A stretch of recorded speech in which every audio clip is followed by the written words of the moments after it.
Asterisk, asterisk, asterisk, asterisk. Grey dawn crept through the narrow window of the small room in the servants' wing of Ashworth Manor, touching the simple wooden furniture with pale, reluctant light. The room was barely large enough for the narrow bed, the plain washstand, and the single chair that held Eleanor's few possessions, a life reduced to what could fit in the space afforded to a lady's maid or scullery worker. Lady Eleanor Ashworth, Duchess of Greymont in name alone, opened her eyes to another morning of exile,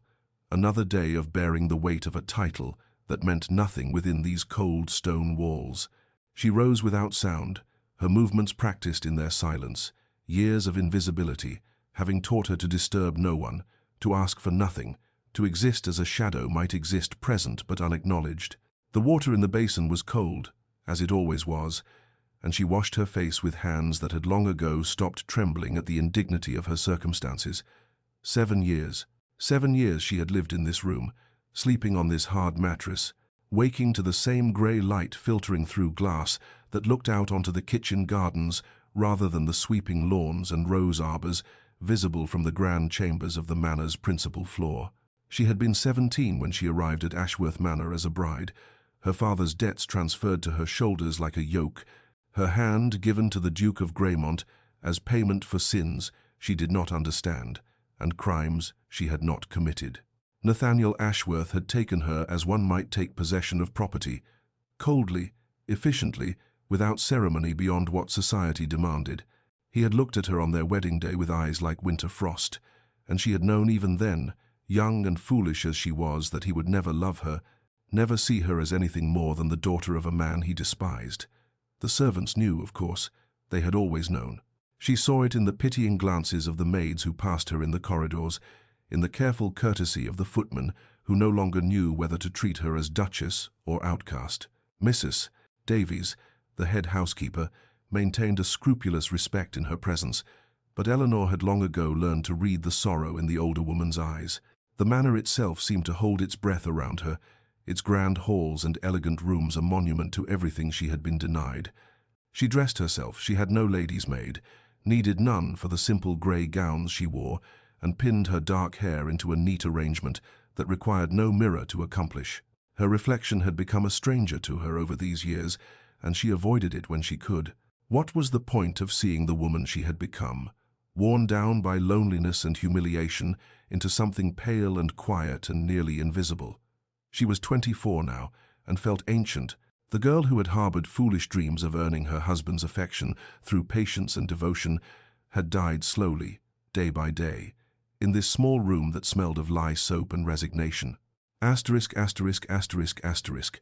7 years ago, Eleanor had stood in the chapel at Ashworth Manor, wearing a gown of ivory silk that had belonged to her mother, the lace at the sleeves yellowed with age, but still beautiful in the soft light, filtering through stained glass windows that depicted scenes of devotion and sacrifice. How fitting, she would later think, how cruelly appropriate. She had been 17, her dark hair woven with orange blossoms, her hands trembling as they held a bouquet of white roses that seemed to mock the occasion with their purity, their promise of love that would never bloom in the cold soil of this union. Her father had been dead only 3 months, his debts revealed in the chaos following his sudden passing, and Eleanor had understood with a clarity beyond her years that she was being sold to satisfy obligations she had not incurred, to pay for mistakes she had not made. But she had been young enough, hopeful enough, foolish enough to believe that marriage might become something real, that patience and kindness might soften the Duke's stern countenance, that she might earn affection where none had been offered freely. Nathaniel Ashworth had stood beside her at the altar like a statue carved from marble, beautiful and cold and utterly remote, speaking his vows in a voice devoid of warmth, looking at her as one might look at an unfortunate obligation that must be endured with as much dignity as possible. The wedding breakfast had been a torment of false congratulations and pitying glances, society's elite whispering behind fans about the arrangement everyone understood, but no one would name aloud. The bankrupt baron's daughter, given in marriage to settle accounts, a transaction dressed in white silk and orange blossoms. That night, Eleanor had waited in the chambers prepared for her, wearing a nightgown of fine lawn, her hair brushed and loose about her shoulders,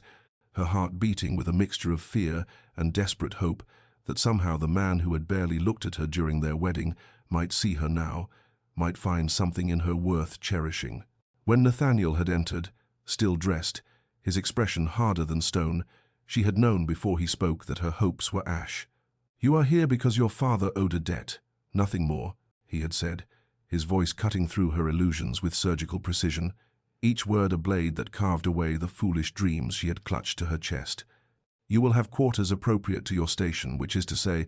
the station of a woman whose family nearly destroyed mine through treachery and deceit. Do not mistake this marriage for anything beyond what it is, a settlement of accounts." She had not understood then, had not known what treachery he meant, what crime her father had supposedly committed beyond the sin of dying in debt. But she had seen the hatred in Nathaniel's eyes, cold and implacable, directed not at her precisely but at what she represented,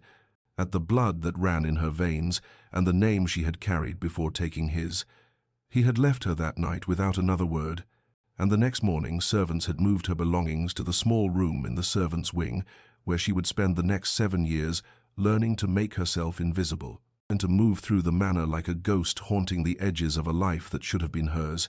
enduring the gradual death of hope and the birth of a quiet, dignified resignation that was both her armor and her cage. Asterisk, asterisk, asterisk. Eleanor's days had fallen into a rhythm of quiet service, her mornings devoted to Lady Beatrice Ashworth, the Duke's elderly aunt who occupied the east wing of the manor and who had, from the beginning, treated Eleanor with a kindness that felt like water in a desert, sustaining something in her that might otherwise have withered entirely. Lady Beatrice was 73, sharp-minded despite her age, her eyes still bright with intelligence and observation, and she had requested Eleanor's company within weeks of the disastrous wedding, perhaps sensing the girl's isolation, or perhaps simply wanting companionship that was neither servile nor patronizing. Each morning at 10 o'clock, Eleanor would knock gently on the door of Lady Beatrice's sitting room, a space filled with afternoon light and furnished with comfortable chairs upholstered in faded rose damask, and the old woman would look up from her correspondence or her embroidery with a smile that never failed to ease something tight in Eleanor's chest. They would read together, or Eleanor would read aloud, while Lady Beatrice worked her needle through fabric, and their conversations ranged across literature, philosophy, current events, and history subjects that revealed the breadth of Eleanor's education and the quickness of her mind, qualities that had gone unnoticed and unvalued in the 7 years of her marriage. Lady Beatrice had a way of asking questions that invited confidence without demanding it, gentle inquiries about Eleanor's comfort, her health, her contentment, and though Eleanor never complained directly, never spoke ill of the Duke or detailed the humiliations of her position, the old woman understood everything that went unspoken,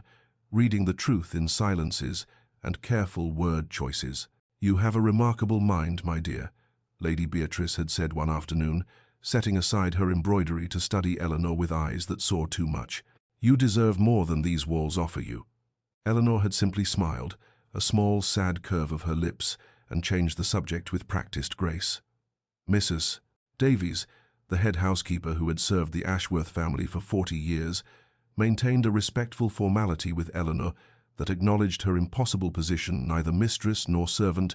neither family nor staff, existing in some liminal space that defied easy categorization. But Eleanor had learned to read the sympathy in the older woman's careful courtesy, the way she ensured that Eleanor's small room was always clean, that hot water appeared in the mornings, that the grey gowns Eleanor wore were pressed and mended without Eleanor having to ask. It was through these small kindnesses, these gestures of respect from Lady Beatrice and Mrs. Davies, that Eleanor had survived the years of exile with her dignity intact, though she sometimes wondered if dignity was enough, if surviving was the same as living. She caught glimpses of the Duke occasionally, usually from a distance crossing the entrance hall as she descended the servants' stairs, riding past the windows as she sat with Lady Beatrice,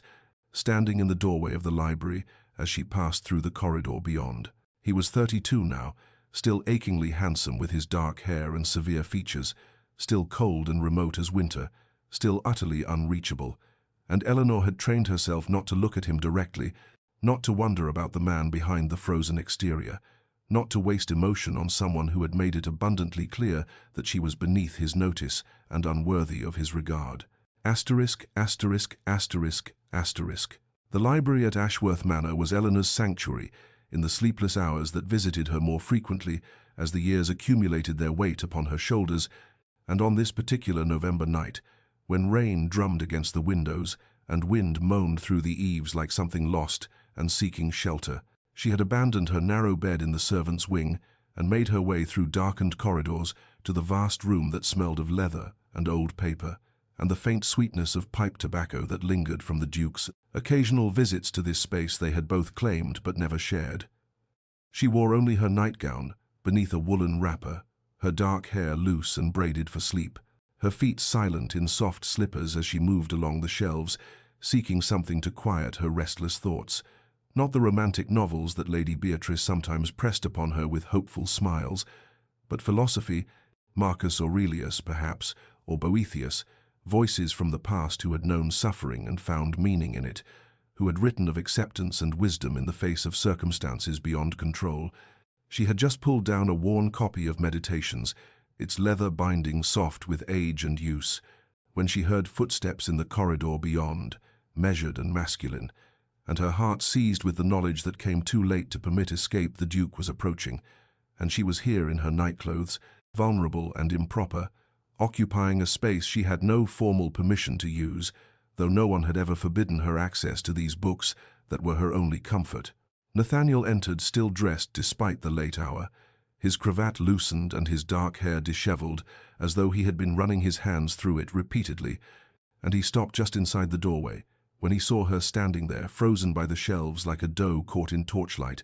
the book clutched to her chest, as though it might serve as armor against his displeasure. For a long moment neither spoke, the silence broken only by rain against glass and the settling of coals in the fireplace that some servant had banked hours earlier. And Eleanor noticed what she had not seen from a distance. He looked exhausted, shadows beneath his eyes and new lines bracketing his mouth, as though some burden had settled upon him and worn channels in his face. "Your Grace," she managed finally, her voice barely above a whisper, and she executed a curtsy that felt absurd given her state of undress, but was the only shield propriety offered her. His gaze moved to the book in her hands, and something flickered across his features, surprise, perhaps, or confusion. "Aurelius," he said, his voice rougher than she remembered, lacking its usual cold precision. "I had not thought." He did not complete the sentence, but Eleanor understood what he had not thought, that she would read philosophy, that she possessed the education or the inclination for such serious texts, that she was anything beyond the unfortunate obligation he had married and dismissed. "I find comfort in his wisdom," she said quietly, lifting her chin with what dignity she could muster while standing before him in her nightclothes, her hair falling over one shoulder,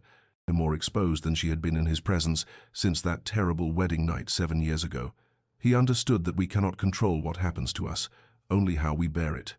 The words hung between them, heavy with meanings she had not intended, but could not retract, and Nathaniel's expression shifted into something she could not read, discomfort, perhaps, or the first stirrings of some emotion he had kept locked away so long he no longer recognized it when it moved within him. "I did not mean to intrude upon your solitude, Your Grace," Eleanor said, setting the book carefully back upon its shelf, though everything in her longed to keep it, and to carry it back to her small room, where she might lose herself in ancient wisdom and forget for a few hours the present moment's humiliation. "I will leave you to your peace." She moved toward the door, every step requiring conscious effort to maintain her composure, to resist the urge to flee like the frightened girl she had once been. And as she passed him, she caught the scent of whiskey and something darker, sadder, the smell of a man at war with himself. She curtsied again at the threshold and slipped into the corridor beyond, her heart racing, her hands trembling, and behind her Nathaniel stood alone in the firelit library, staring at the space where she had been, disturbed by the encounter in ways he could not name and did not wish to examine, the book of Stoic philosophy on the shelf, seeming to reproach him for failures he had never before allowed himself to acknowledge. Asterisk, asterisk, asterisk, asterisk. Lord Philip Hartwick arrived at Ashworth Manor on a crisp April morning when the gardens were just beginning to wake from winter's sleep, and the air carried the promise of renewal, his arrival announced by the clatter of hooves on gravel and the flurry of servants rushing to greet a guest whose lineage and fortune commanded respect even in a household accustomed to nobility. He was a viscount of 28, handsome in a warm, approachable way that contrasted sharply with the Duke's austere severity, his hair fair where Nathaniel's was dark, his eyes blue and open where the Duke's were grey and shuttered, and when he was introduced to Eleanor in the drawing-room where she sat with Lady Beatrice working on embroidery, he bowed over her hand with a courtesy that struck her like a physical blow in its simple recognition of her status. "Your Grace," he said,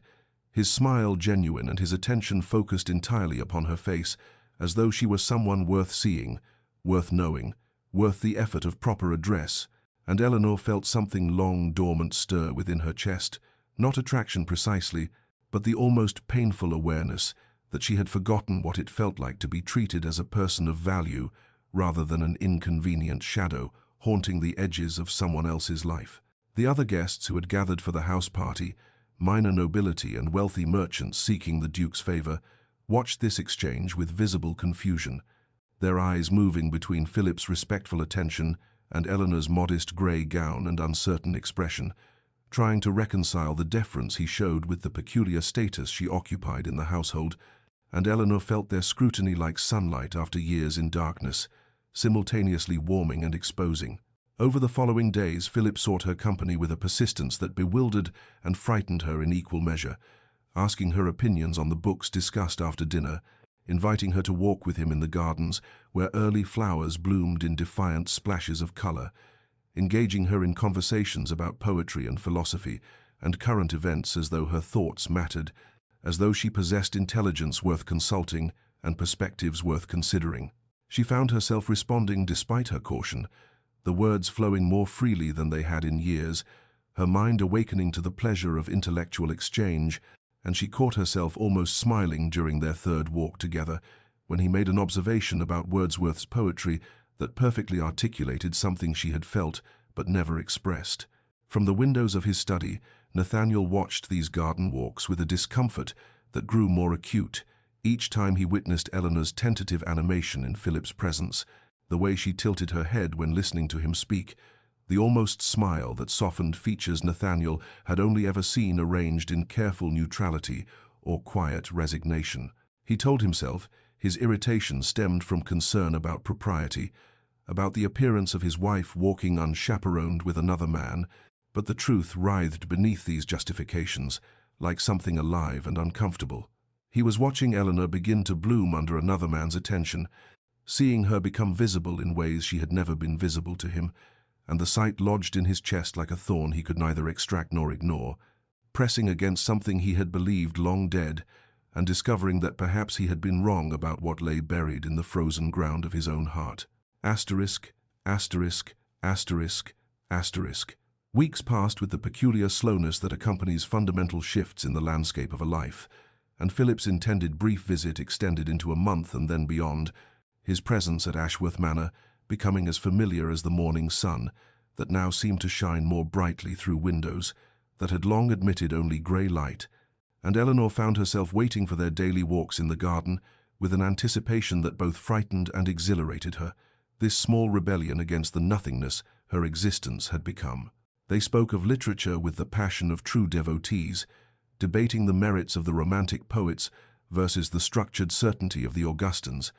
and Philip listened to her observations about Blake's mysticism and Coleridge's opium-haunted visions,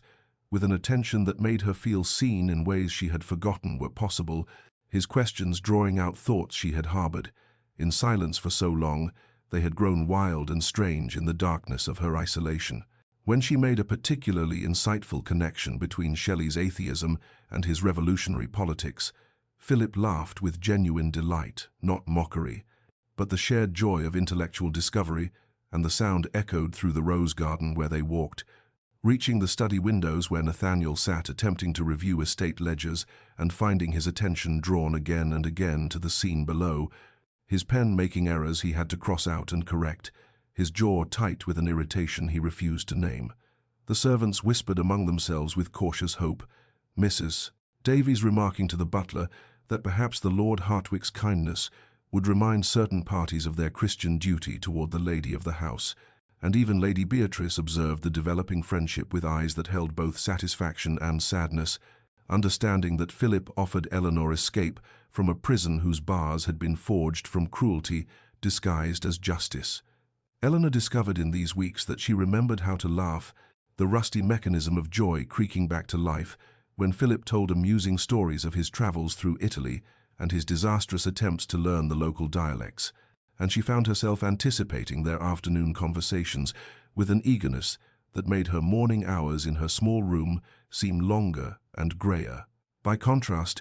the weight of her isolation pressing more heavily now that she had tasted what freedom from it might feel like. Nathaniel's disposition grew increasingly volatile as May arrived with its abundance of blooms and birdsong, his instructions to the household staff becoming curt to the point of rudeness, his tolerance for any small imperfection evaporating into harsh reprimands that left maids crying and footmen exchanging worried glances. And he spent longer hours in his study drinking whiskey and staring at documents he could not seem to read, the words blurring before eyes that kept drifting toward the windows and the gardens beyond. It was on a particularly warm afternoon, when honeysuckle perfumed the air with its intoxicating sweetness, that Nathaniel stood at those windows and watched Philip say something that made Eleanor smile, truly smile, her face transforming with such radiance that Nathaniel felt his breath catch in his throat, and the realization crashed over him with the force of ice water that he had never seen her smile before, not once in 7 years, that he had lived with this woman under his roof, and knew nothing of her joy, because he had never permitted her any reason to feel it. The crack that opened in his armor of indifference at that moment was small, barely perceptible even to himself, but it was enough to let in the first cold whisper of something that might have been regret, might have been recognition, might have been the beginning of the terrible understanding that he had destroyed something precious, whose value he had never bothered to assess. And standing there with his hand pressed against the window glass, as though he might reach through it and touch what was already slipping beyond his grasp, Nathaniel Ashworth felt for the first time the possibility that he had been wrong, that his righteousness might have been only cruelty dressed in the robes of justified vengeance, and the thought terrified him in ways he could not yet acknowledge, but could no longer entirely deny. Asterisk, asterisk, asterisk, asterisk. Lady Beatrice found Nathaniel in his study 3 days after she had watched Eleanor and Philip walking in the garden with their heads bent close in conversation, the afternoon light gilding them both in a way that spoke of futures and possibilities, and she entered without knocking, because she had changed his nappies when he was an infant and held him when his mother died, and therefore claimed the privilege of dispensing truths he would not wish to hear. "She is your wife, Nathaniel," Beatrice said without preamble, her voice carrying the steel that age and aristocratic breeding could forge into an unbreakable blade, and Nathaniel looked up from the papers he had been pretending to read with an expression that began as irritation and shifted quickly to something more guarded when he recognized the set of his aunt's jaw. "What crime did she commit to deserve 7 years of exile in that wretched room, while you parade your righteousness like a banner and punish an innocent woman for sins that were never hers to bear?" The words struck like blows, and Nathaniel rose from his chair with a violence that sent it scraping against the floor, his own anger rising to meet hers because fury was easier than the alternative, easier than examining the foundations upon which he had built 7 years of justified cruelty. "Her father conspired against this house," he said, the words emerging with the force of long-rehearsed conviction. "He sold information to my enemies that nearly destroyed the Ashworth name, that cost us a fortune in legal fees and lost investments and the respect of half the peerage. And when his schemes collapsed, he offered his daughter as payment, as though she were cattle to be bartered, and I took her because the debt was owed, but I will not pretend she is anything more than what she is, the daughter of a traitor and a schemer." Beatrice regarded him with eyes that had witnessed 8 decades of human folly, found his particular brand both predictable and disappointing, and her next words fell into the space between them, like stones into still water, creating ripples that would spread farther than either of them could see in that moment. "Her father is dead, Nathaniel. Her mother is dead. She has no one in this world, no family to shelter her, no fortune to sustain her, nothing but the mercy of a husband who has shown her none. And whatever they did, whatever schemes they perpetrated, she was a child 17 years old, innocent of their machinations, guilty of nothing but bearing their name." She moved closer to his desk, her hand gripping her walking stick with the kind of force that betrayed emotion her aristocratic training usually concealed. "You have punished her for 7 years for crimes she did not commit, taken a frightened girl and broken her spirit systematically and deliberately, and now another man shows her the barest kindness, and she blooms like a flower that has been kept too long in darkness. What does that make you, nephew? What does that make you?" She left before he could formulate a response, the door closing behind her with a finality that echoed in the sudden silence, and Nathaniel stood alone in his study, with his hands braced against his desk and his breathing harsh in his ears, the foundations of his righteousness cracking beneath the weight of a question he had never permitted himself to ask. What if he had been wrong? The thought was a small seed planted in poisoned soil, but seeds have a way of growing even in the most inhospitable ground, and as the afternoon light faded and the shadows lengthened across his study floor, Nathaniel Ashworth felt the first tremors of doubt shaking the edifice of certainty he had constructed around his cruelty, and the sensation was more terrifying than any enemy he had ever faced because it came from within, from the possibility that he had become the villain in a story where he had always cast himself as the righteous avenger, and the woman sleeping in the servants' quarters was not the criminal, but the victim, and he was not her judge, but her jailer, and the 7 years of her suffering were not justice, but only cruelty dressed in the costume of moral superiority. Asterisk, asterisk, asterisk, asterisk. The summer gala at Ashworth Manor had been planned for months, an obligation of their social position that required the gathering of neighboring families and prominent members of the peerage, and Eleanor had expected to fulfill her usual role of near invisibility, perhaps assisting Lady Beatrice with the older guests, while the younger set danced and flirted in the ballroom she had never entered as anything more than a shadow. But Philip's presence had altered the evening's trajectory in ways that rippled through the assembled company, like a stone thrown into still water, creating waves that would not be ignored. He had arrived at her small room in the servants' wing an hour before the festivities began, a shocking breach of propriety that sent Mrs. Davies into flustered confusion and presented her with a gown of deep emerald silk that he claimed his sister had left behind, but which Eleanor suspected he had commissioned specifically for her, the cut and measurements too perfect to be coincidence. And when she descended the stairs in that gown with her hair dressed properly for the first time in years, she heard the collective intake of breath from the assembled servants and felt the weight of their hopeful gazes like a benediction. Philip claimed her hand the moment she entered the drawing-room, where guests gathered before dinner, offering his arm with a courtly bow that made explicit what everyone had whispered. But none had dared acknowledge openly that he regarded her as the duchess she was meant to be, not the exile she had been made to endure, and when he led her into the company saying,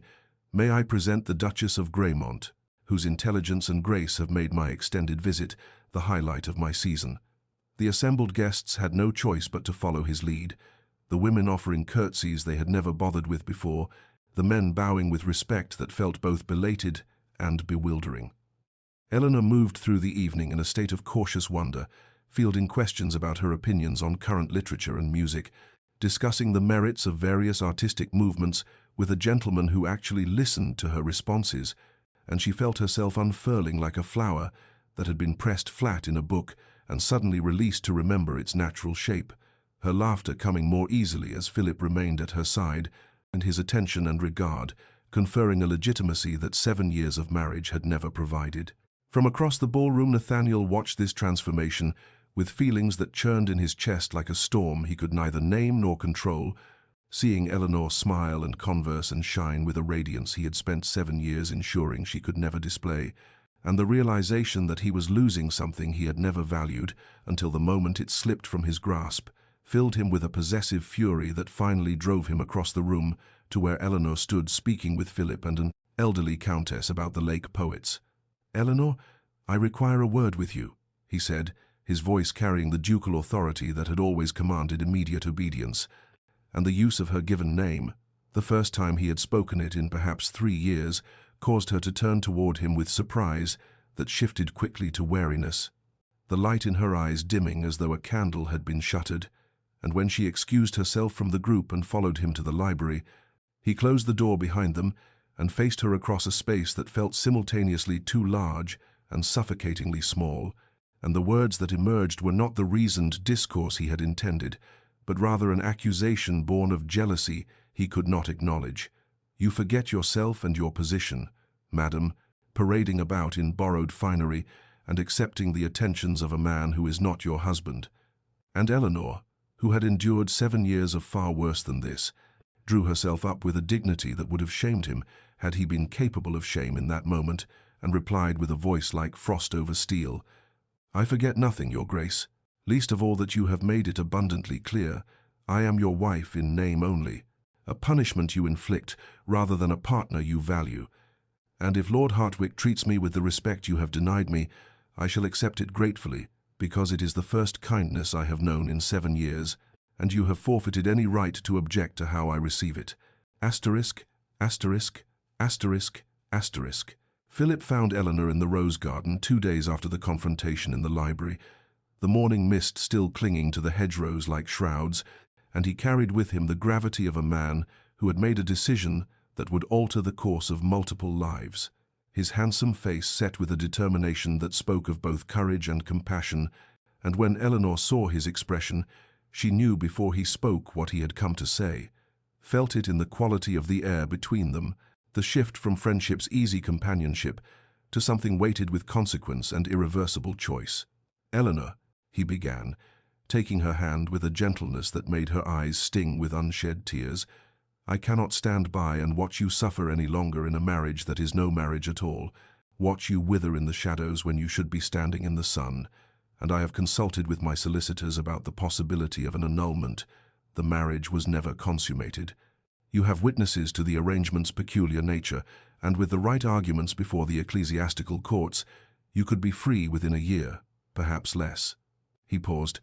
his thumb brushing across her knuckles with an intimacy that was both comforting and terrifying in its implications. "You deserve happiness, Eleanor. You deserve to be loved, cherished, treated with the respect and tenderness that should be any wife's portion, and if you will permit me, I would be honored to offer you that life, to marry you properly once you are free, to give you the home and family and partnership that have been denied you for 7 interminable years." The proposal hung between them like a lifeline thrown to a drowning woman, escape from the prison that Ashworth Manor had become, the chance to build a life with a man who saw her, valued her, would never relegate her to a servant's quarters or treat her existence as punishment for sins she had not committed. And Eleanor felt the temptation of it pull at her like a tide, strong and insistent and promising salvation from suffering that had become so familiar she hardly remembered what life without it might feel like. That night she lay in her small room with the narrow bed and bare walls, the space that had been her exile for 7 years, and let her mind travel backward through time to the girl she had been at 17, arriving at this manor with foolish hopes that kindness and patience might earn her husband's affection, that she might transform a marriage of obligation into something resembling partnership, that the coldness in his eyes might thaw if she proved herself worthy. And she remembered the systematic destruction of those hopes, the gradual understanding that she was not a wife but a prisoner, not a duchess but a ghost, haunting corridors where she had no right to exist, and the woman she had become in those years was stronger than that hopeful girl. Yes, tempered by suffering into something resilient and unbreakable, but also so very tired, worn down by the daily weight of invisibility and humiliation, and the peculiar cruelty of living beside a man who treated her as though she did not exist, except as a reminder of debts and grievances that had never been hers to bear. As dawn broke over the manor, painting her small window with pale gold light, Eleanor made her decision with the clarity that comes from having endured too much for too long, and she rose from her bed with a sense of purpose she had not felt in years, her hands steady as she dressed, her reflection in the small mirror showing a woman who had finally chosen herself over suffering, and she knew with absolute certainty that she would ask Nathaniel for an annulment, that she would accept Philip's offer of freedom and the possibility of happiness, because she had paid enough for her father's sins, had served enough time in a prison of her husband's making, and if there was a chance, however small, however uncertain, to live a life where she was valued rather than punished, seen rather than erased, loved rather than merely tolerated as an inconvenient obligation, then she would seize that chance with both hands and never look back at the years she had lost to a man who had never wanted her, except as a vessel for his righteousness and rage. Asterisk, asterisk, asterisk, asterisk. Eleanor requested an audience with the Duke through the formal channels that governed their estranged arrangement, sending word through his secretary that she required a private meeting on a matter of utmost importance, and the formality of the request itself seemed to convey the gravity of what was to come, so that when she entered his study at the appointed hour with her spine straight and her hands folded with deliberate composure, Nathaniel stood behind his massive mahogany desk with an expression that suggested he already knew this conversation would alter the fragile equilibrium they had maintained for 7 years, though perhaps he did not yet understand how completely. "Your Grace," she began, her voice steady despite the hammering of her heart against her ribs, "I have come to request that you petition for an annulment of our marriage, as the union has never been consummated and exists in name only, a legal fiction that has served whatever purpose you required, but which has become untenable for me to continue bearing, and I believe the ecclesiastical courts will find ample grounds to dissolve what was never truly a marriage in anything but the most technical sense." The words fell into the room like stones into still water, and she watched the shock register on Nathaniel's face, the color draining from his features as though she had struck him physically, rather than merely spoken a truth he had never expected to hear,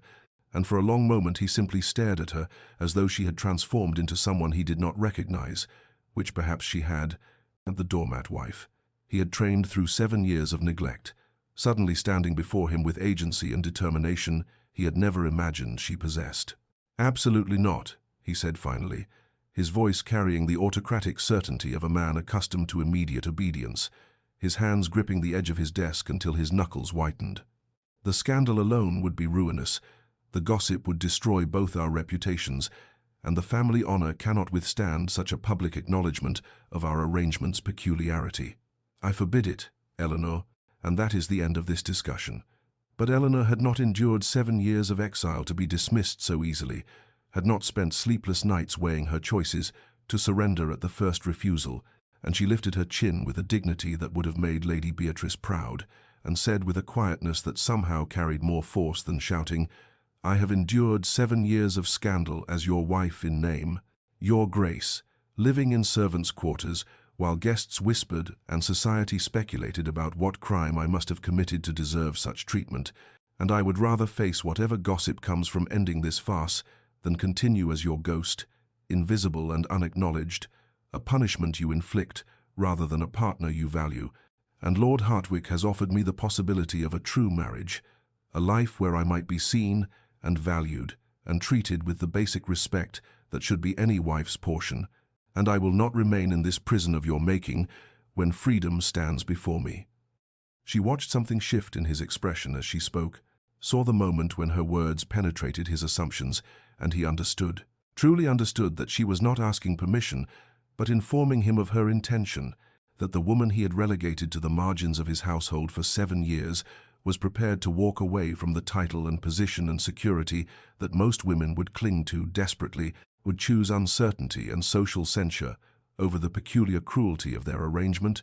and in that moment Nathaniel felt the first terrible grip of panic, as he realized he was about to lose something he had never valued, until the instant it slipped from his grasp. Eleanor curtsied with the perfect form she had been taught as a girl, turned with unhurried grace, and walked from his study with her head high, leaving him standing alone among his books and ledgers, and the suddenly suffocating silence of a man who had just glimpsed the consequences of 7 years of casual cruelty, and the sound of the door closing behind her echoed through the room like the final note of a requiem for a marriage that had never truly lived. Asterisk, asterisk, asterisk, asterisk. Nathaniel stood alone in his chambers as the afternoon light slanted through the tall windows, casting long shadows across the Persian carpet, and the silence that had seemed companionable for 7 years now pressed against him with the weight of accusation, forcing him to confront truths he had carefully avoided examining too closely, and he poured himself brandy with hands that trembled slightly, drank it without tasting, poured again, seeking numbness that refused to come because Eleanor's words echoed through his mind with relentless clarity. "Times I would rather face it as Philip's true wife than continue as your ghost times," and the realization that she would actually leave, would choose uncertainty and social censure over remaining his wife, struck him with the force of a physical blow to a place he had not known was vulnerable. He sank into the leather chair by the fire and let his mind travel backward through the years to the source of his hatred, to the carefully nurtured grievance that had justified 7 years of cruelty.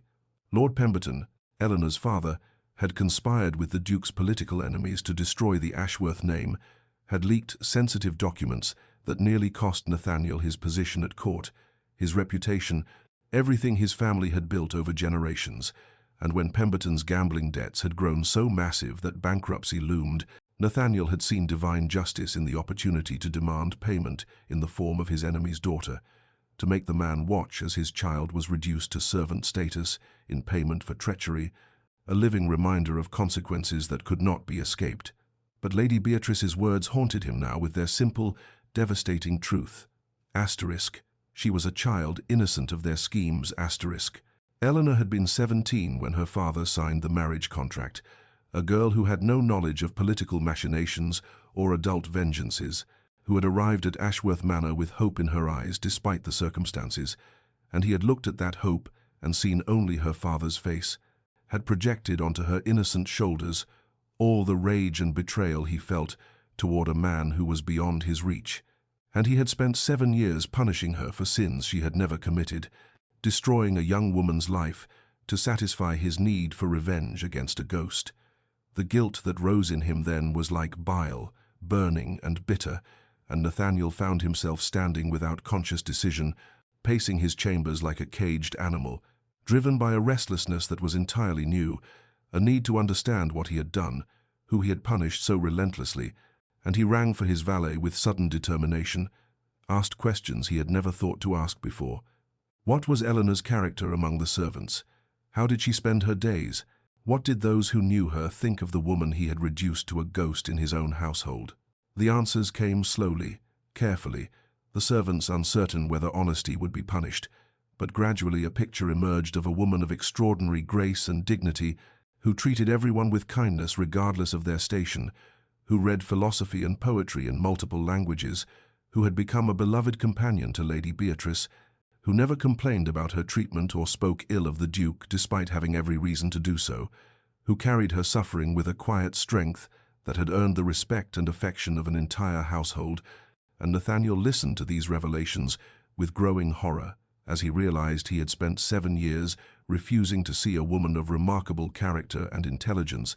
had deliberately blinded himself to her worth because acknowledging it would have interfered with his righteous anger, his need to make someone pay for the wounds his pride had suffered, and the man he saw reflected in these truths was not the honorable Duke he had imagined himself to be, but rather a petty tyrant who had committed a profound injustice against someone utterly innocent, and the weight of that realization threatened to crush him beneath guilt too heavy to bear. Asterisk, asterisk, asterisk, asterisk. The storm arrived 3 days after Eleanor's request for annulment, sweeping across the estate with the fury of nature indifferent to human concerns, and Eleanor had been walking in the far gardens when the first drops fell, seeking solace in the physical exertion that might quiet the tumult in her mind. But the rain came with sudden violence, and she was soaked through before she reached the manor, her thin dress clinging to her frame as she stumbled through the servants' entrance, shivering and pale, and by evening the fever had set in with the swift brutality that sometimes follows such exposure, her body surrendering to an illness that seemed almost like punishment for daring to reach for freedom. And Mrs. Davies had her moved immediately to a guest room because the small servants' quarters had no fireplace adequate for a sick room, and sent word to the Duke, as protocol demanded, though no one expected him to care about the wife he had exiled for 7 years. But Nathaniel came, drawn by something he could not name, arriving at the guest room to find Eleanor delirious with fever, her skin burning beneath his palm, when he touched her forehead with a gentleness that surprised the attending maid, and he dismissed the servants with quiet authority,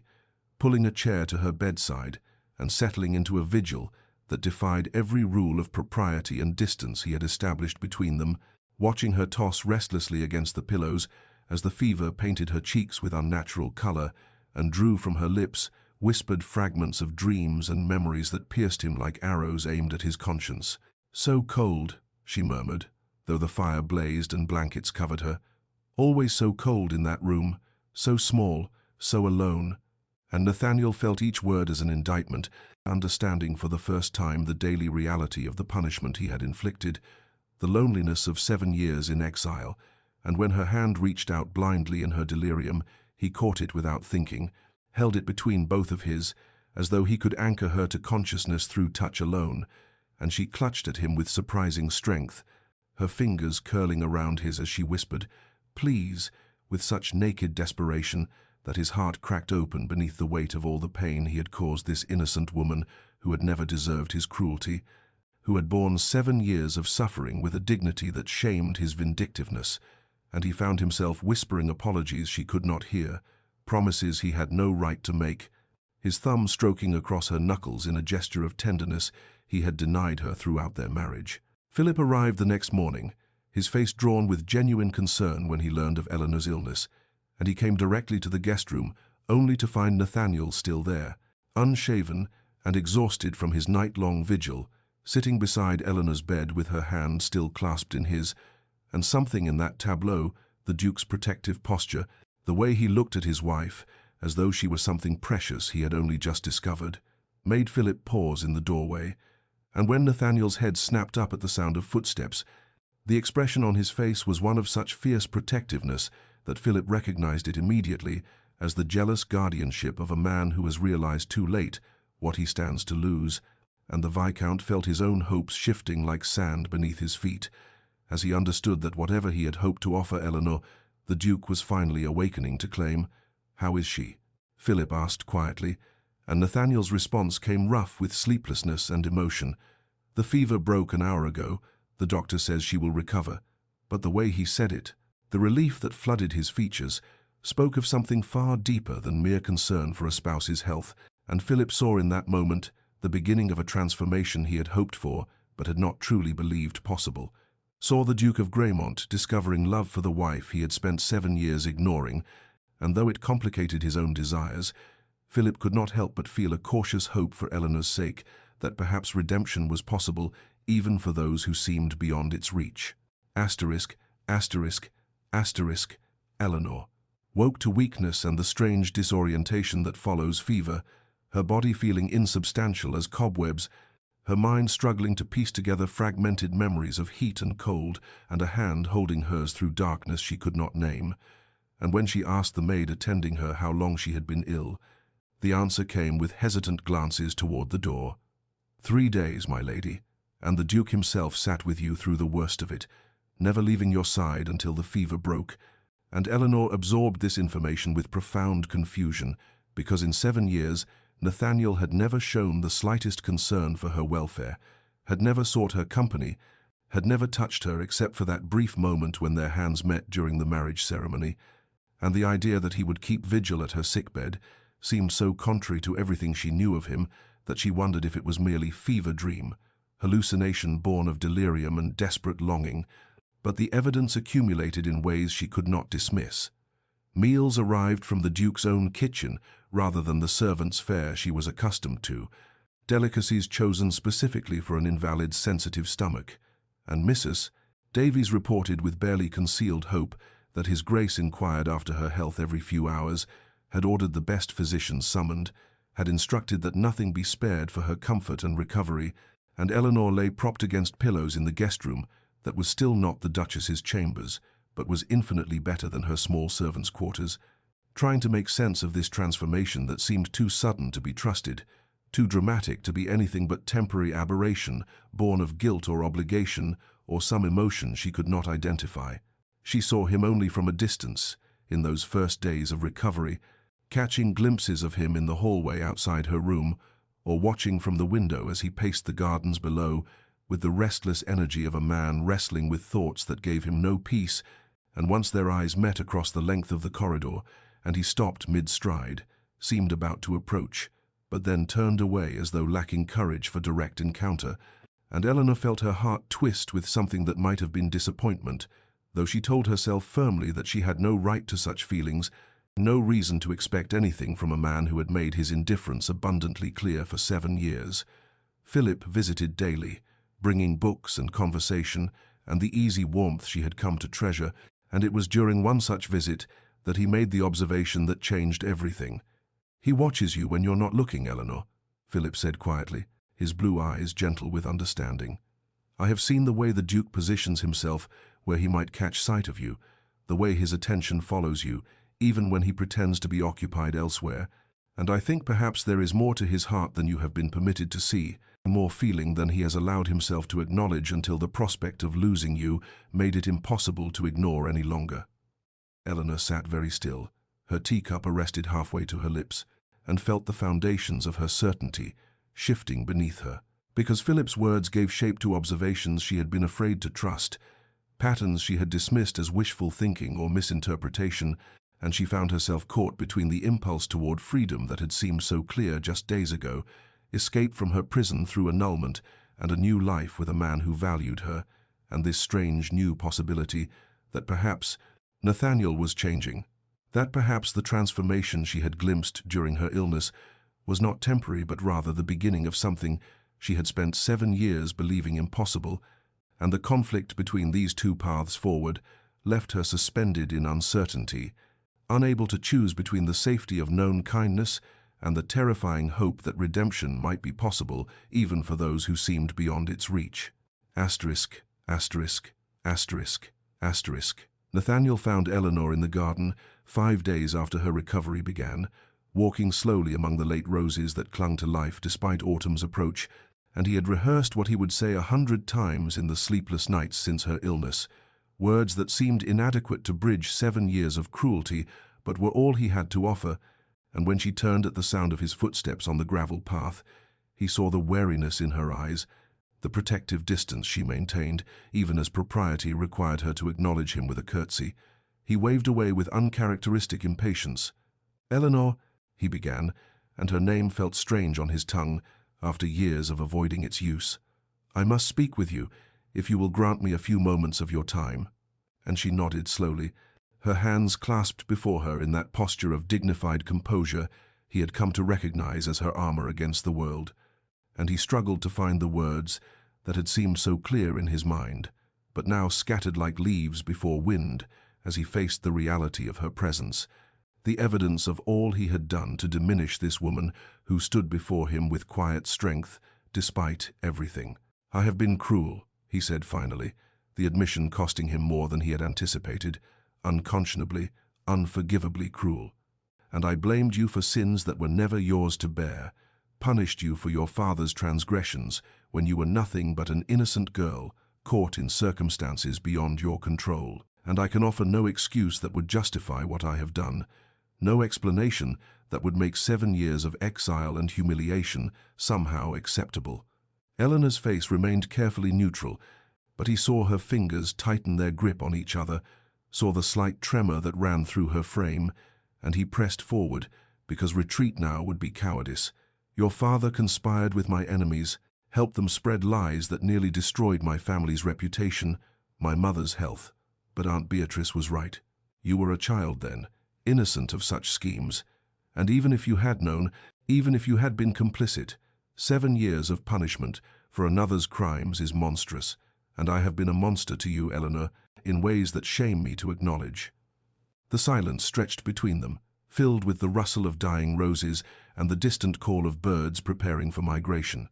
And when Eleanor finally spoke, her voice was quiet but steady, carrying the weight of accumulated pain. "Why now?" she asked, and the simplicity of the question cut deeper than accusation. "Why, after 7 years of treating me as less than the lowest servant, do you suddenly discover conscience? Is it because Lord Hartwick showed interest? Because I dared to request freedom? Because your pride cannot bear the thought of losing a possession you never valued?" And Nathaniel felt the justice of her skepticism like a blade between his ribs, understanding that words alone could not heal wounds so deep,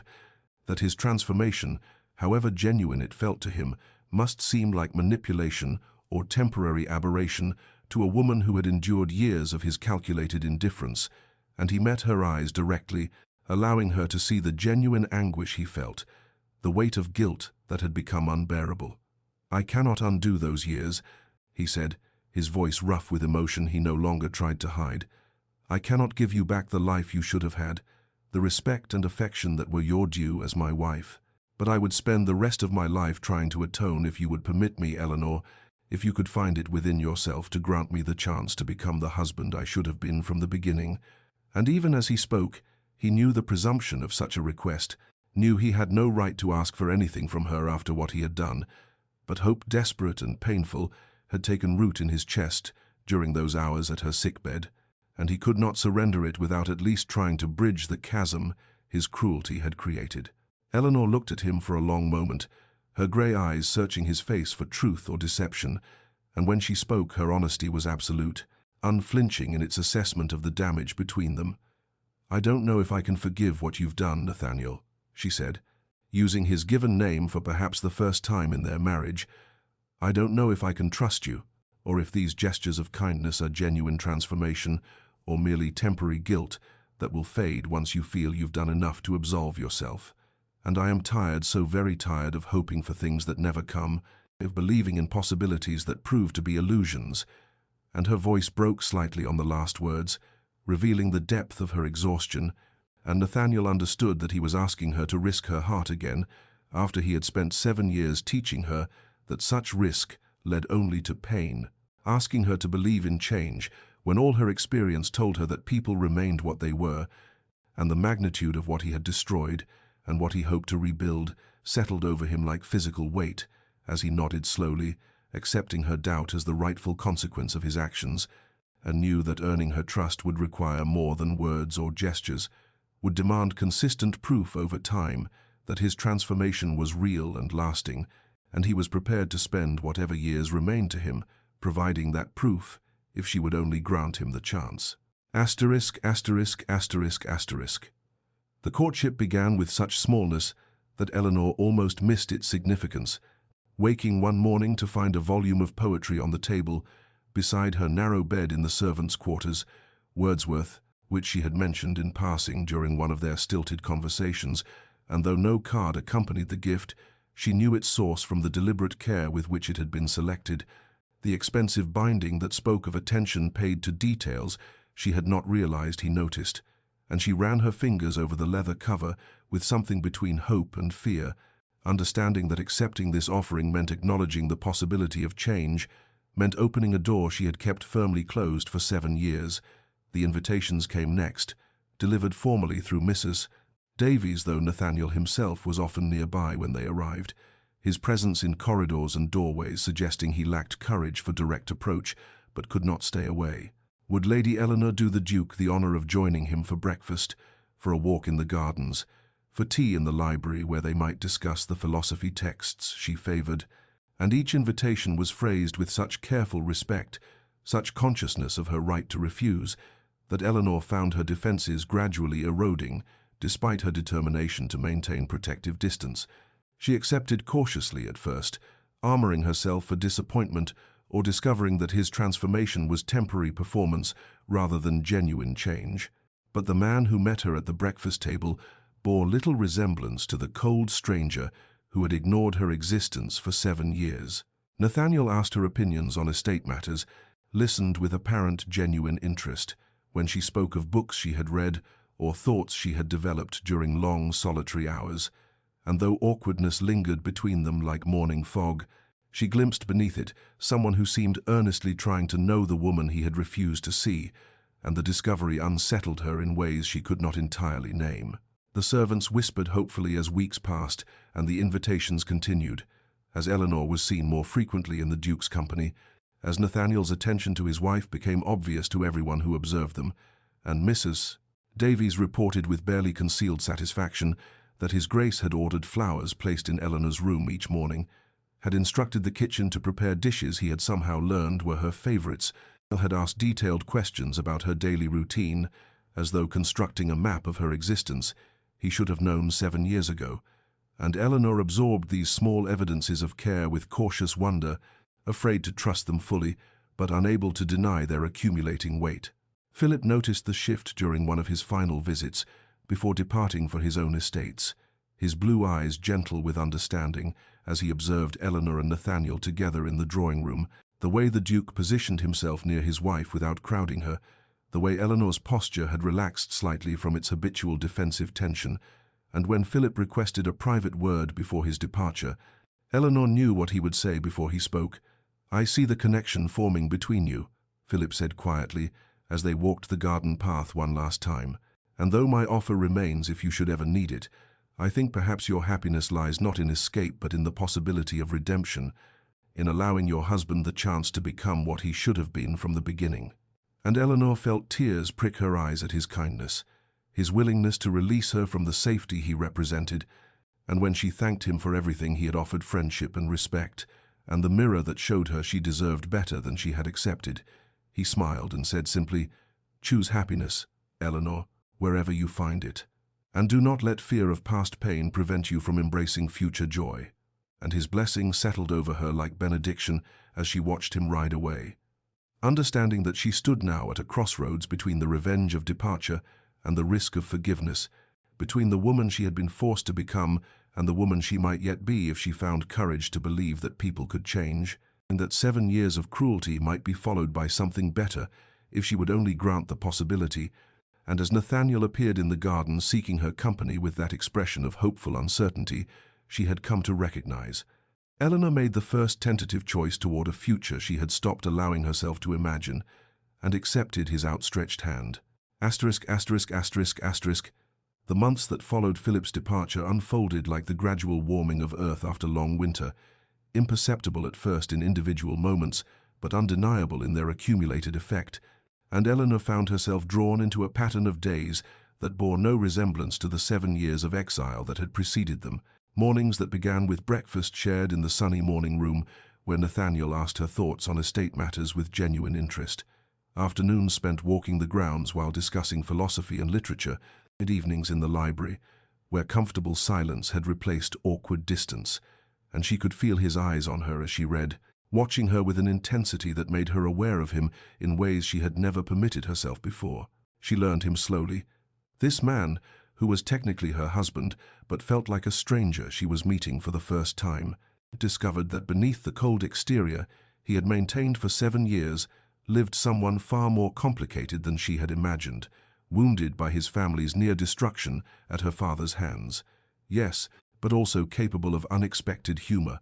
possessed of a keen intelligence that matched her own, surprisingly well read in subjects she had thought herself alone in enjoying. And she watched him struggle with the weight of his guilt, saw how he caught himself sometimes looking at her with such regret that it was almost painful to witness, and gradually she began to understand that his transformation was not performance, but genuine reckoning with the man he had been and the man he wished to become. Nathaniel, for his part, fell in love with his wife during those months of careful courtship, though the realization came not as sudden revelation, but as gradual certainty that built with each conversation, each shared laugh, each moment when Eleanor's carefully maintained composure cracked enough to let him glimpse the woman beneath, brilliant and resilient, and possessed of a grace that humbled him when he considered all she had endured at his hands, and he found himself cataloguing details about her that he should have known years ago. The way she tucked her hair behind her ear when concentrating on a difficult text, how her eyes lit with genuine passion when discussing ideas that engaged her mind. The rare smile that transformed her entire face and made him ache with awareness of how seldom he had given her cause for such expression, and desire grew alongside affection, physical awareness that made him conscious of every accidental brush of hands, every moment when proximity allowed him to catch the scent of lavender she favored, every time her lips moved over words, and he found himself wondering what they would feel like against his own. The tension between them built like summer storm gathering on the horizon, electric and inevitable, manifesting in lingering glances and conversations that stretched late into evening, in the way Nathaniel found excuses to be near her, and Eleanor no longer immediately withdrew from his presence, in moments when they stood close together examining a book or map, and neither moved away despite propriety suggesting they should, and servants whispered that the Duke and Duchess were finally becoming what they should have been from the beginning, that love was growing where only coldness had existed. But still Eleanor returned each night to her small room in the servants' quarters, and though neither spoke of it directly, that bare chamber with its narrow bed stood as symbol of everything that remained unresolved between them, the years that could not be undone. The question of whether forgiveness could truly bridge such vast distance, and Eleanor lay awake in that room that had been her prison and refuge, touching her lips where she had caught herself imagining his kiss, pressing her hand to her heart that beat faster now in his presence, wondering if she dared believe that the happiness growing between them might prove more durable than the pain that had preceded it. While in his chambers, Nathaniel paced and planned, and promised himself patience even as longing consumed him, knowing that Eleanor's trust must be earned through consistent proof over time, that rushing her would risk destroying the fragile connection they had built, but hoping nonetheless that the day would come when the barrier of that small room would finally fall, and she would take her rightful place, not just as Duchess in name but as his wife in truth, his partner, his beloved, the woman he had failed so completely, but whom he would spend every remaining day of his life cherishing if she would only grant him that precious chance. Asterisk, asterisk, asterisk, asterisk. The crisis arrived with the autumn rains, carried on malicious tongues from London, where Lord Edmund Carstairs, one of her father's former associates, and a man who had profited from the scheme that nearly destroyed the Ashworth name, began spreading rumours about the peculiar arrangement at Greymont Manor, whispers that reached society, drawing rooms like poison seeping through cracks, suggesting that the Duke kept his wife in servants' quarters because she was mad or diseased or morally deficient, insinuations that perhaps her father's sins ran deeper than mere financial betrayal, that perhaps Eleanor herself had been complicit in schemes that warranted such unusual punishment, and though the gossip was transparently motivated by Carstairs' desire to deflect attention from his own role in past scandals, it gained traction among those who found the Duke's treatment of his wife curious and were eager for explanations that satisfied their appetite for drama. The rumours reached Nathaniel during a meeting with his steward, delivered by an apologetic Mr. Pemberton, who felt his grace should know what was being said, and Nathaniel felt fury rise in him like floodwater, not at the insult to his own name, but at the cruelty of attacks aimed at Eleanor, who had endured enough humiliation without society adding to her burdens, and he understood with sudden clarity that his months of patient courtship meant nothing if he did not publicly claim her. If he allowed the world to continue believing she deserved the exile he had imposed, and he made his decision with the same decisive certainty that had once characterized his cruelty but now drove him toward redemption. He found Eleanor in the morning room with Lady Beatrice, her face pale as she read a letter that had arrived from a former friend, one of the few who had maintained contact during her years of isolation, warning her of the gossip spreading through London. And when Nathaniel entered, she looked up with such resignation in her eyes, as though she had expected this final blow, as though scandal was merely the natural conclusion to 7 years of degradation, that his heart constricted with rage at everyone who had hurt her, himself most of all.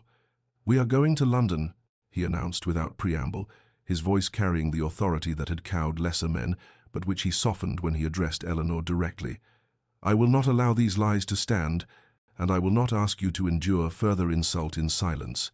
And though Eleanor began to protest that leaving would only fuel speculation, that perhaps it was better to remain quiet until the gossip faded,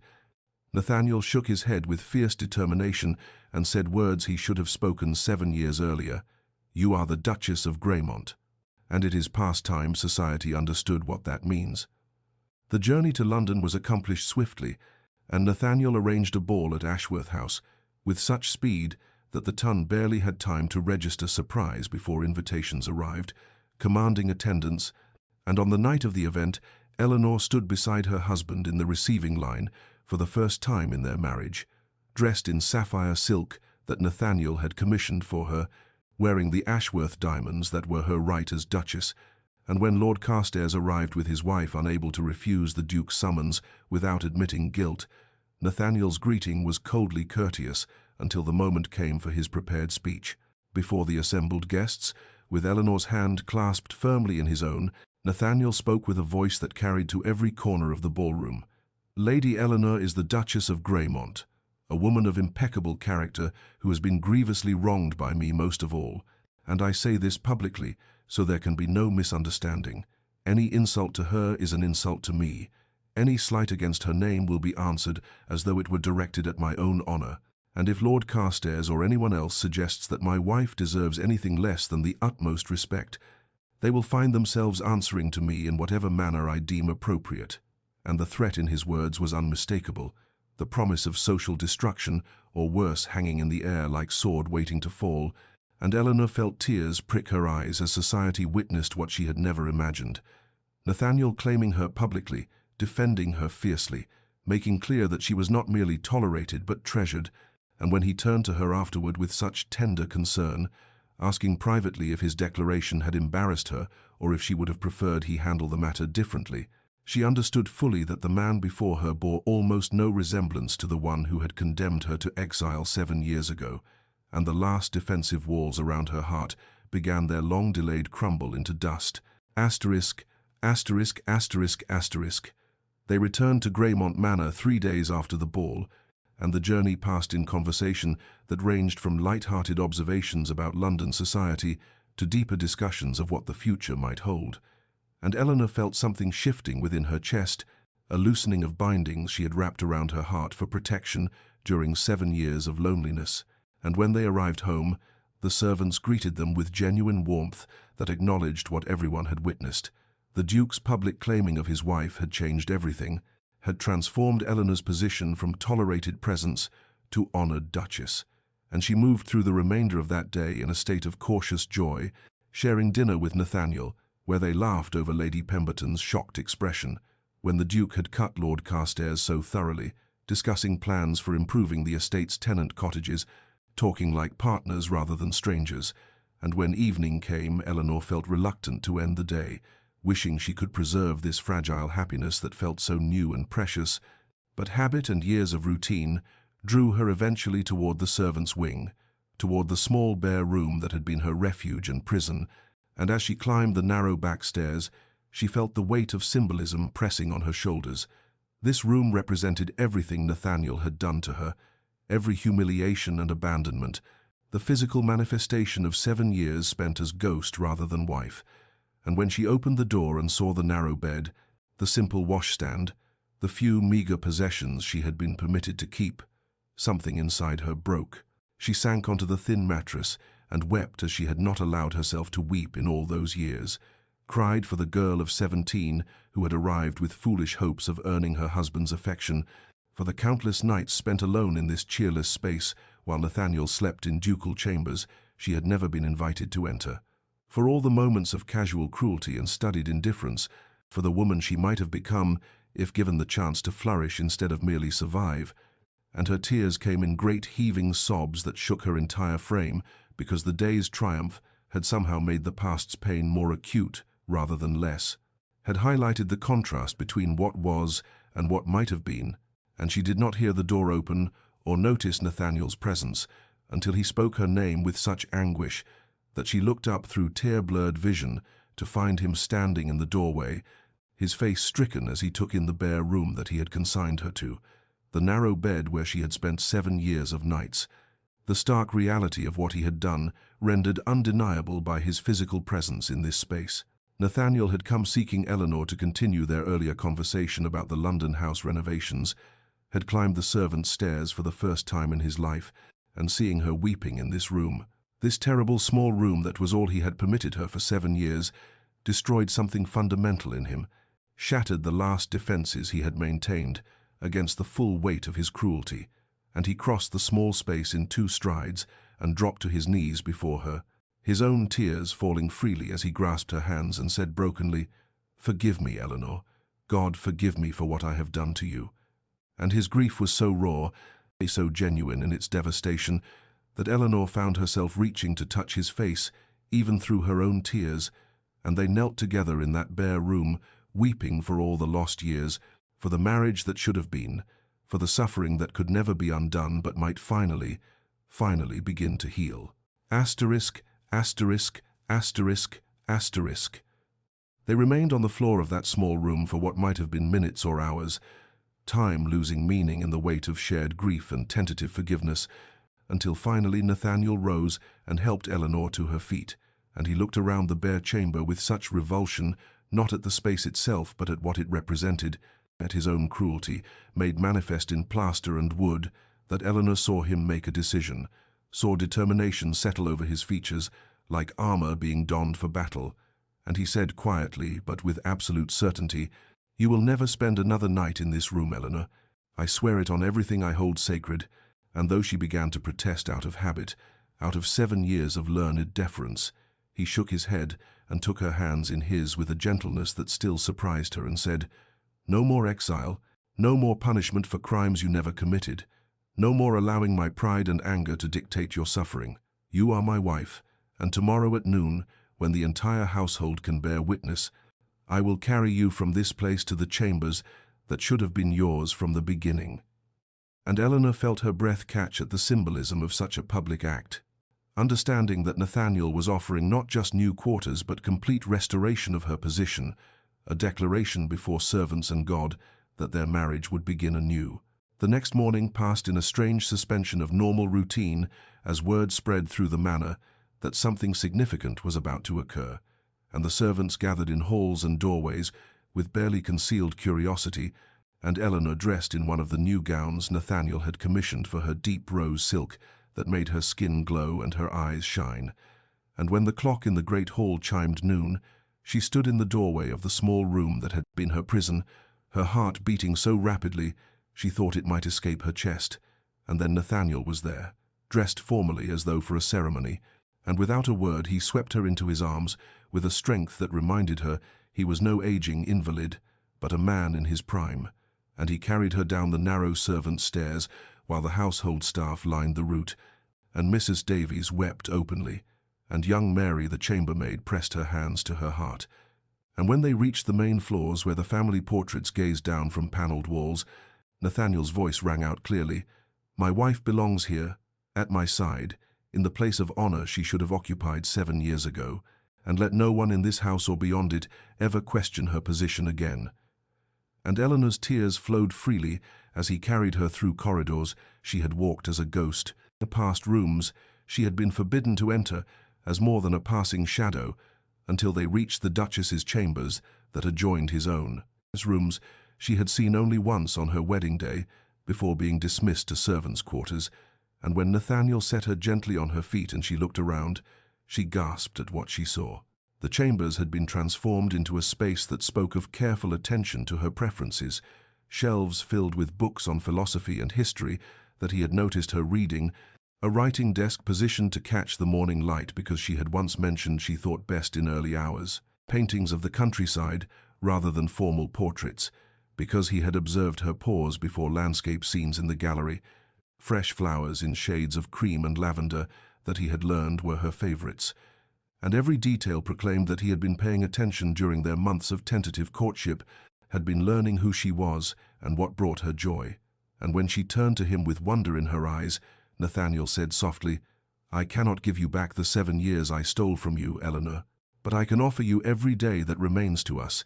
if you will have me not as the cruel stranger who made you his prisoner, but as the man who loves you more than he thought himself capable of loving anyone, and who will spend his life proving himself worthy of the grace you have shown in not destroying me for what I have done."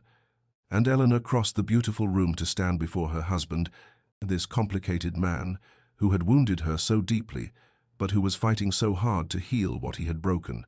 And she took his face in her hands and kissed him for the first time in their 7-year marriage, a kiss that tasted of salt from tears and possibility, and the fragile hope that broken things might be made whole again through patience and genuine transformation. And when they finally drew apart, Nathaniel rested his forehead against hers and whispered, "Thank you for giving me a second chance I do not deserve." And Eleanor replied with hard-won wisdom, "Perhaps we both deserve the chance to begin again." And in the Duchess's chambers that she had finally been permitted to claim, they began the true intimacy of marriage, not just physical union, though that would come in time, but the deeper intimacy of two souls, choosing to trust each other despite pain and betrayal, choosing to build something new from the ruins of what had been. And outside the windows the autumn sun hung at its zenith, marking the moment when Eleanor's exile ended and her life as Nathaniel's true wife finally began. Asterisk, asterisk, asterisk, asterisk. 3 years passed like the turning of seasons, and Greymont Manor transformed from a place of shadows and silence into a home filled with laughter and light, and on a golden afternoon in late summer, Eleanor stood at the window of the Duchess's chambers, watching her children play in the gardens below little Catherine, with her father's dark hair chasing her younger brother Thomas across the lawn, while Nathaniel followed behind with exaggerated slowness to give them the thrill of escape. And Eleanor's hand rested on the slight swell of her belly where a third child grew, and she marveled at the fullness of a life she had once thought impossible, at happiness earned through patience and the courage to forgive what had seemed unforgivable. The small room in the servants' quarters remained exactly as it had been on that transformative day 3 years prior, kept by mutual unspoken agreement as a reminder of what cruelty looked like, what suffering felt like, what must never be permitted to happen again. And sometimes Eleanor walked past it and felt the ghost of the woman she had been brushing against her consciousness. And instead of pain, she felt gratitude for the strength that suffering had forged in her, for the wisdom to recognize genuine transformation when she witnessed it. And Nathaniel had proven his change not through grand gestures alone, but through 3 years of consistent devotion, through patience when she woke from nightmares of exile, through understanding when old wounds occasionally reopened, through his absolute commitment to honoring her as his true wife and partner in all things. She heard his footsteps in the corridor and turned as he entered their chambers, slightly disheveled from playing with the children, his face alight with the joy that had replaced the cold hardness she remembered from early years, and he crossed to her and wrapped his arms around her from behind, resting his chin on her shoulder as they gazed out at their children together, and he said softly, as he often did, "Thank you for giving me a second chance, Eleanor, and for not condemning me to the hell I deserved for what I did to you." And she turned in his arms and touched his face with the tenderness of hard-won love, and replied as she always did, "Thank you for becoming the man worthy of that chance, for proving that people can change if they truly wish to, for giving me the life I dreamed of as that foolish girl of 17. And they kissed with the depth of intimacy that came from surviving fire together and emerging transformed. And later, when the children were asleep and the manor settled into peaceful quiet, they lay together in the great bed that had finally become theirs in every sense. And Nathaniel held Eleanor close and marveled aloud at the grace she had shown in forgiving him, and she smiled in the darkness and thought of the journey that had brought them here through cruelty and exile, through jealousy and illness, through tentative courtship and hard-won trust, through symbolic gestures like being carried at noon from servants' quarters to Duchess's chambers, through 3 years of patient rebuilding. And she understood that some transformations required time and suffering to achieve,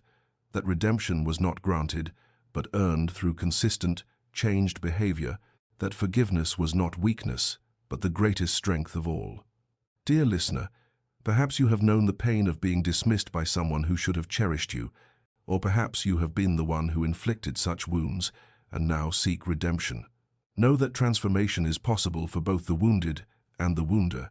that patience can heal what seemed permanently broken, that second chances given and received in genuine faith can create beauty from ashes, and that the courage to forgive the seemingly unforgivable or to seek forgiveness for the inexcusable requires strength beyond measure, but offers rewards beyond imagining. So if you find yourself in Eleanor's position, remember that you deserve to be valued and honored, and if you find yourself in Nathaniel's position, know that genuine change demonstrated through years of consistent action can earn what mere words never could, and may you find the wisdom to know when transformation is real and when it is merely performance, the strength to protect yourself from those who would wound you repeatedly,